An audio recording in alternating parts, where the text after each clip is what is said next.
Hello, Internet. I'm KrissieDeathy, and today I'm going to read you guys Granpa's Way by Atlanta-Decatur, Chapter 7. The title is Sleep. Ryoga parked the car in the garage, but seeing that Yukio had made no move to get off, he looked at her inside. She probably wanted to talk. "Did you talk with Hana?" he asked, resting his hands on his lap.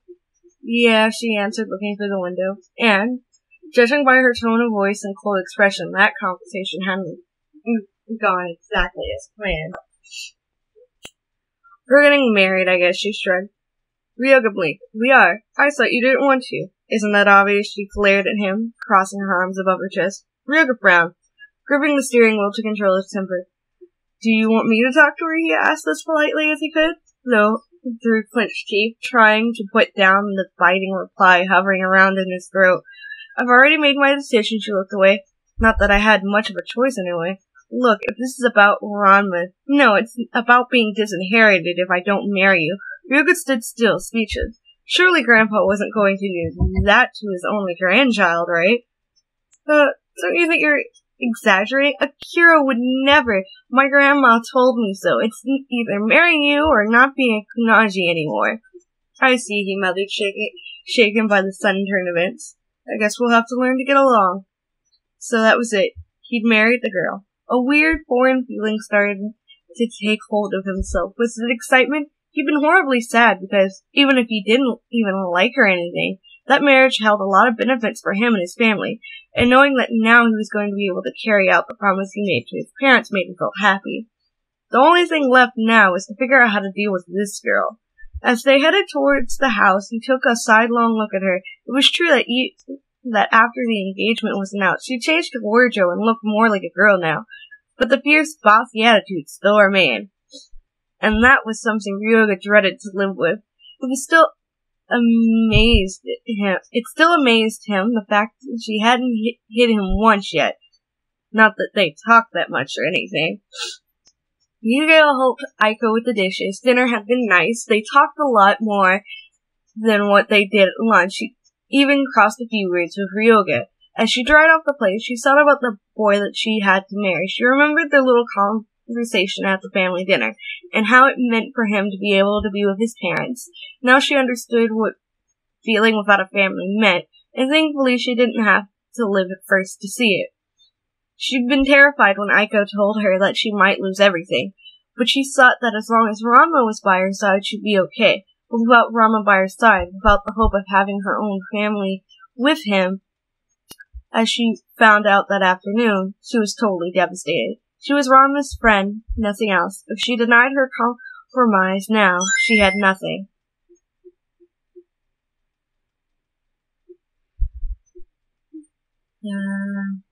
She put away the cutlery and yawned.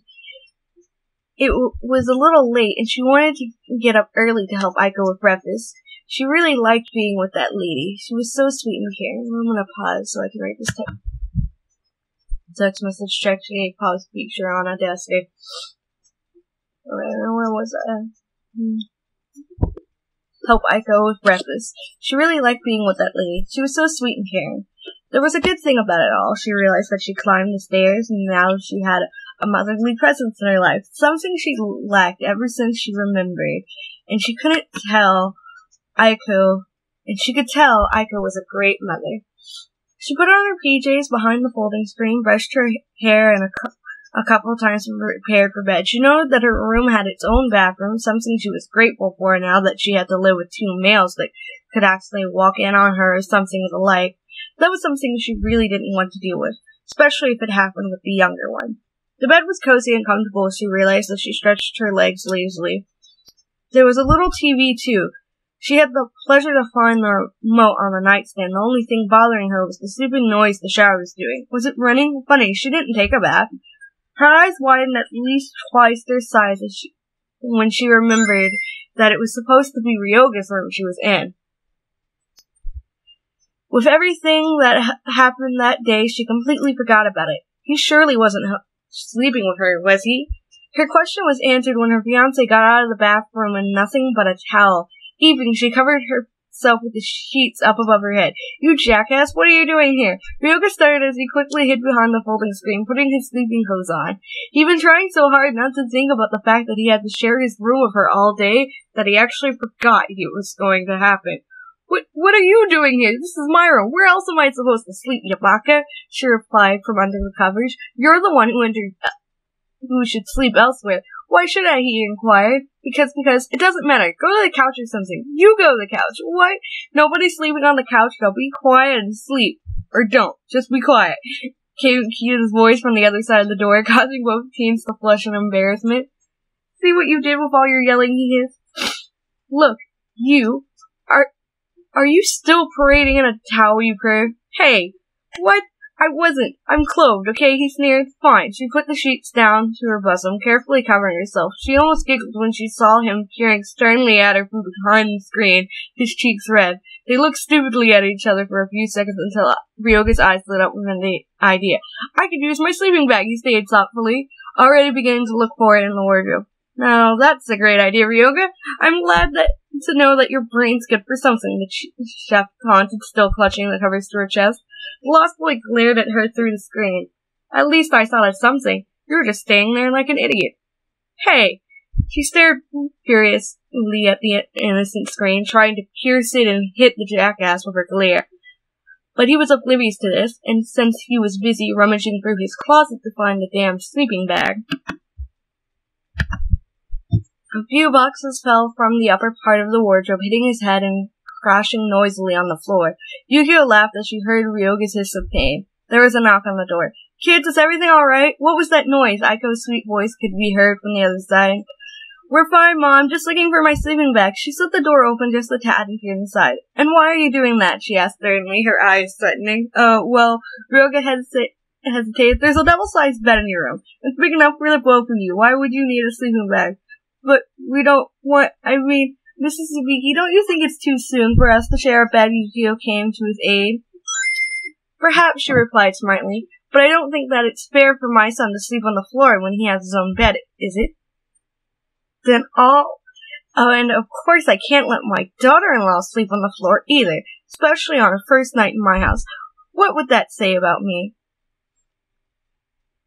Ma, I don't mind sleeping on the floor, really. You know I'm used to it, Ryoga offered. Okay, honey, she said sincerely. Your sleeping bag is in my closet. If you want it, she grinned evilly. You'll have to go get it yourself. Have a good night, kids, she giggled as she disappeared behind the door. Ryoga sighed and put everything he'd thrown out back into the wardrobe. Well, he heard Yukio's voice. Well, what? Are you gonna get it or what? Are you insane? His eyes peeping up from behind the screen. Do you want my mother to kill me? I wouldn't mind that too much, she replied, never missing a beat. Are we afraid of Mommy? She saw his hairline growing red. I'm not. Aw, the little boy's scared. Do you want your teddy bear to go with you? She laughed mockingly. Ryoga's hand curled in the fist. What? Go, she repeated. No way. Just go, you jerk. She could see his shadow through the screen's paper material. It's just I can't go to her room. It's not polite, he tried. She startled and growled through clenched teeth. You jackass! She threw one of the lamps above the screen, which landed with a ceramic thump on his head. Ow! Huh, you deserved it, jerk. She sat down again, getting under the covers satisfied. You tomboy, he hissed, nursing his head. I'm still not going. She threw her hands up in frustration. Whatever. Just forget about the stupid sleeping bag. He peered at her again, a faint blush spreading across his cheek. So we're sharing the bed, he said tremulously. What earned him a glare? Do you have any other solution, Einstein? Move then, what? You're in the middle of the bed, he stated. She looked down at herself and blushed. If she stayed there, he'd be awfully close to her. So she moved to her left. Not that side. Ah, you idiot. What does it matter? I want to sleep on that. I want that side of the bed. Jackass, she yelled as she moved to the other side. You better behave, she said. He went to turn off the lights. What are you doing? She caught him before he switched the lights off, looking up and down at him. When he said he was clothed, she didn't think it was only a pair of boxers and an undershirt. She sat blushing as if seeing him in that little towel hadn't been enough. Turning off the lights? I don't want to sleep in the dark, you. I can't sleep with the lights on. I'm not asking you. Fine. Just turn on that lamp. You'll have to do with that, seeing that you smashed the other one on my head. After she turned the small lamp on, which was at her side of the bed, he turned the lights off and got into bed, carefully avoiding bumping into her. They were both lying at each end of the bed, as far from the other as possible. When he got under the covers, he couldn't help but catch a glimpse of her firm upper thighs, barely covered by the small silken shorts, and she wasn't wearing a bra or chest bindings or anything except the silken shirt of the PJs that was tight and small. Thankfully, it had been just a glimpse, or he'd be bathed in blood by now. He still couldn't understand why he kept getting nosebleeds. Of course, it only happened once in a while, sometimes when he got really excited or when he was abruptly surprised by a female, but mostly when he let his mind run away with him. He thought that after his first time with a girl, those things would stop bothering him, but apparently that wasn't the case. He wasn't that experienced anyway. There had only been a Kari. Besides, even getting closer to Yukio was out of the question, so he just relaxed and slept. She sighed as she put her arm behind her head, glancing shyly at Ryoga in the dim light. She wondered how could he sleep so peacefully. She turned her head around and looked directly at him, his chest moving up and down with his breathing, his muscled arms resting on his belly, the covers halfway up his torso. His face held a small frown, his breathing paused. Yukio frowned as she realized he wasn't asleep. "Can't sleep, P-chan," she taunted, smirking. If he was awake, he wouldn't let that go. He half opened his eyes and glared at her. "Shut up. It's that stupid light. It's barely dim. How can it bother you? It does, he hissed. And why are you awake anyway?" She looked up at the ceiling, pulled the covers up to her neck. "I missed my bed, I guess," she lied. She wasn't telling him that he was making her nervous. "You're just scared of the dark, I bet," he snickered. "What?" She stretched an arm to her side and let her hand fall hardly on his nose. Slap. "Ow. Now shut up," she said, "or I'll hit you harder." "Why, that's it." He rubbed his nose. "Turn off that lamp." "No." "Turn it off, Yukio." "No," he growled, and she stuck her tongue out at him. "I can't sleep with the lamp on." "I can't sleep with the lamp off," she reasoned, looking at him with a sneer. "Fine," he said as he rolled over to his side, his back to her. He hastily pulled the covers up to his head, leaving only the top of his head out. Hence, Yukio found herself completely uncovered, and it wasn't all that nice since winter was coming along and the night was chilly. Besides, she couldn't let Ryoga see her in that outfit. "You jackass, give me my blanket," she tugged at them, trying to pull them to her side again. Of course, Ryoga resisted. "Turn off the light, and I'll give them back," came his voice from under them. "You big jackass, I'm cold," she tugged again. "Turn off the lamp then," he reasoned. "No. Then freeze," he snickered as he tugged more firmly at the covers. I love this story so much. "Hurry, give them back," she yelled, giving a firm, strong tug that made Ryoga roll to her side. Immediately, he sat up and the fight resumed, each other tugging hardly at the ends of the blanket. "You jackass, give them back. Not until you turn all that damn light off." They continued struggling until Ryoga suddenly loosened his grip, making Yukio fall backwards with the force of her own pulling, yelping. He forgot to let go of the blankets, though he noticed that he was being pulled off the bed, too. She fell to the floor with a loud thump and a curse, and an instant later, Ryoga's body crashed onto hers painfully. Both groaning, Ryoga pulled himself up to his elbows and froze. They were nose to nose, their legs in a tangled mess with the blankets, and the blood spreading across their faces like a wave.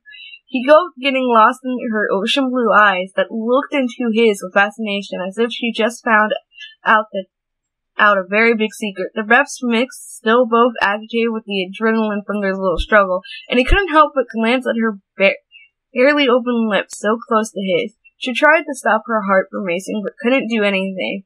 He was so heavy on her, and that weight seemed to satisfy her in a way she couldn't understand, and didn't dare to either. His fierce emerald eyes stared widely at hers, some sort of alien feeling taking a hold of her, and as she gazed at his white fangs peeking through his parted lips, hers almost aching. She could feel the warmth of his skin with her own, the hotness of his breath tickling her face. Unconsciously, he slowly lowered his face to hers, only an inch away from "Knock, knock. Kids, are you alright?" Slick. They yelped and jumped apart from each other in surprise, as far as the covers let them, staring at Eiko with wide eyes. "Oh, my kids, did I interrupt something?" she asked with a flushed face, which they both shared with her. "No, Mom, we just fell off the bed." Oh, she sounded disappointed. I came to see what that noise had been. Are you alright? Yeah, Miss Sabiki. Just a little misunderstanding with the covers. Yukio tried to sound nonchalant, but failed miserably. I see. Well, good night, children. She closed the door. They avoided looking at each other, trying to untangle themselves from the sheets and bedspread mess. Suddenly, Yukio whacked him on the head, startling. What did you do that for? He nursed his head, glaring at her. That's for pushing me off the bed. She hit him again. And that's for falling onto me. She yelled, blushing furiously. Hey, you started it, he protested, his face blazing. Maybe, but you didn't have to fall on me. She stood up and got onto the bed again, grabbing the blankets and spreading them out on her. Rearranged his bedside again, getting in. This wasn't my fault, he defended. She cut him off by throwing a pillow at his face. What? He flared up even more, looking straight into her eyes. You tried to kiss me, you pervert. She smacked him with the pillow again. He tried to cover himself with his arms. No, I didn't, he protested, turning around and getting under the blankets again. You're imagining things. He threw above his shoulder, though his heart was racing madly because he knew he was lying. His lips still tingled with desire. What had gotten into him? She frowned.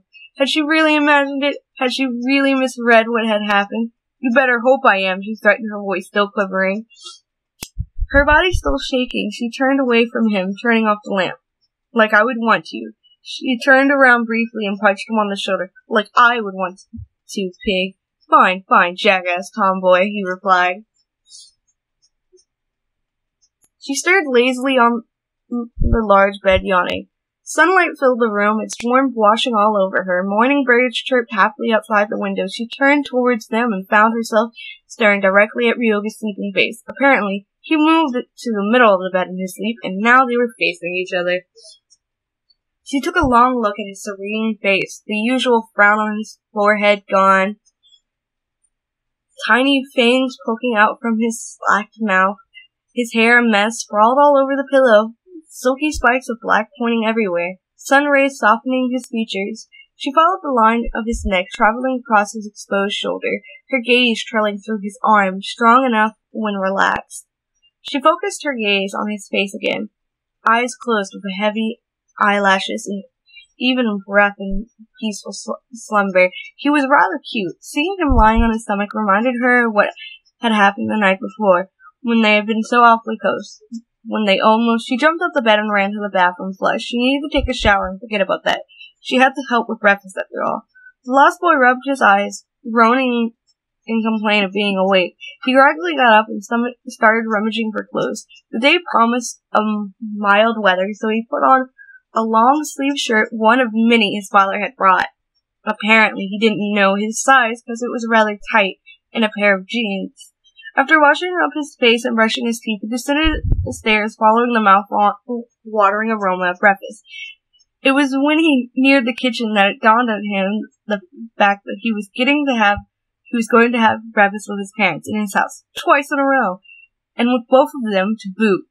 It was so hard to believe that he had a home now that every time he realized it, he filled up with a feeling of joy that he couldn't remember ever feeling before. And it was all thanks to her, because she had agreed with the marriage. Whatever her reasons were, she had agreed. Ryoga pondered that she could have run away or married Rama in secret or something of the like. But she didn't, maybe because her family was as important to her as it was to him. That on his mind, he couldn't help but smile brightly at her when he entered the kitchen.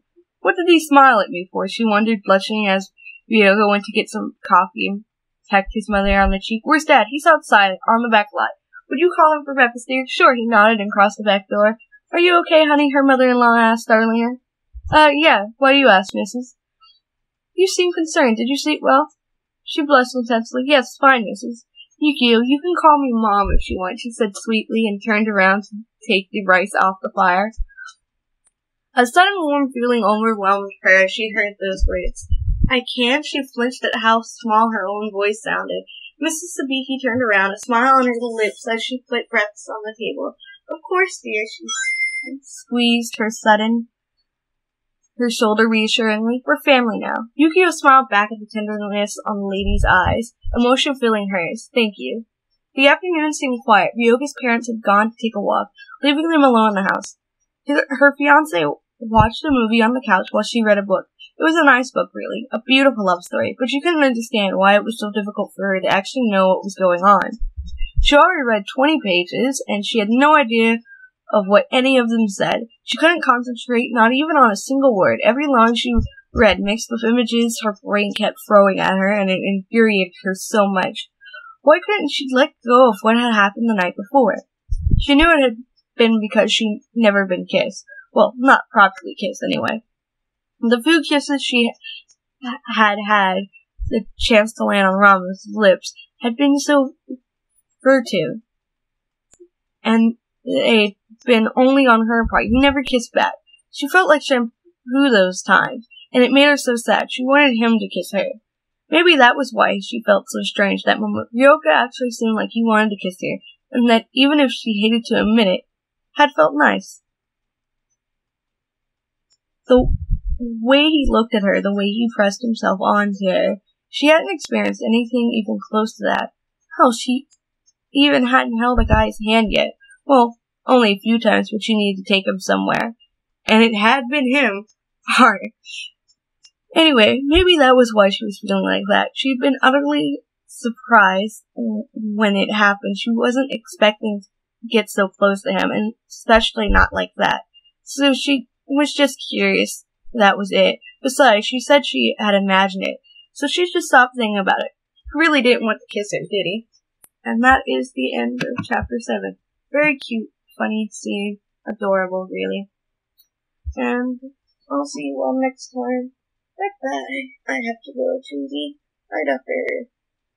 So, review the story of fanfiction linked down below. Leave comments as well. Tell me what you think. Tell me if there are any other fanfictions or poetry or things you would like me to read. All that, yada yada. Thank you all so much. Bye-bye.